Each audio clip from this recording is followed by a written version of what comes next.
목사들의 성범죄가 그치지 않고 사회 문제가 되면서 각 교단들이 성범죄 예방 교육을 실시하는 등 대책을 시행하고 있습니다.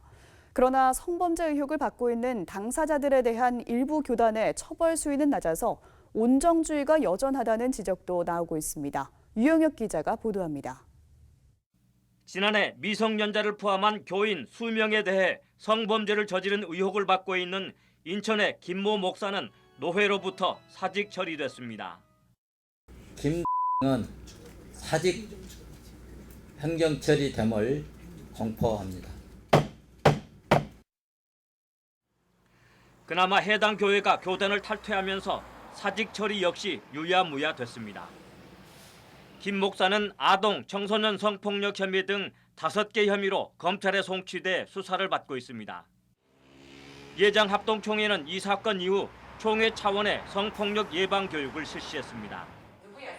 지난 4월 초에는 영남과 서울 서부, 중부, 호남 등 권역별로 성폭력 예방 교육을 진행했으며 지난 5월에 열렸던 전국 목사 장로 기도회에서도 교육을 실시했습니다. 전국적으로 총회 차원에서는 교육을 실시한 바가 있었고 또 우리 총회 직원들도 그 교육에 합류를 했습니다. 그리고 목회자나 지도자들이 많은 관심을 가졌고 거기에 대한 경각심을 통해서 다시 한번 교회가 교회다운 교회로서 지금 사명을 다하기를 위해서 대한예수교 장로회 통합총회는 성폭력 예방을 위해 제102회기에 5개 노회, 103회기에 13개 노회 등 18개 노회에서 성폭력 예방 교육을 실시했습니다.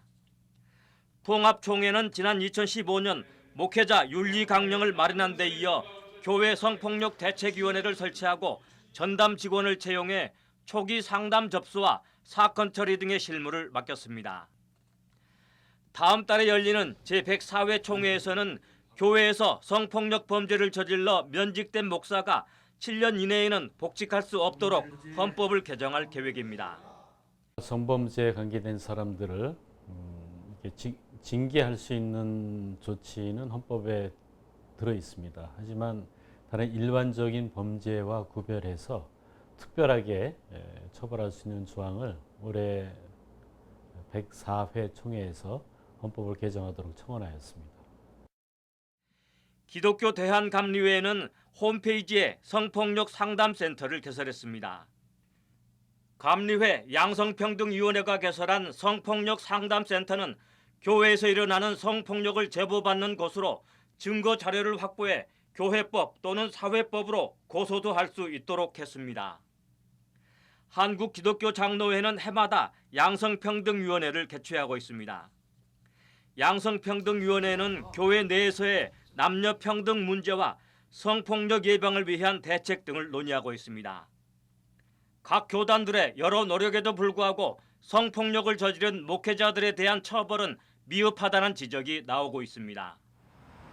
여신도를 성폭행한 혐의로 징역 3년형을 선고받은 기장 소속 모 목사는 노회 재판에서 정직 판결을 받았습니다.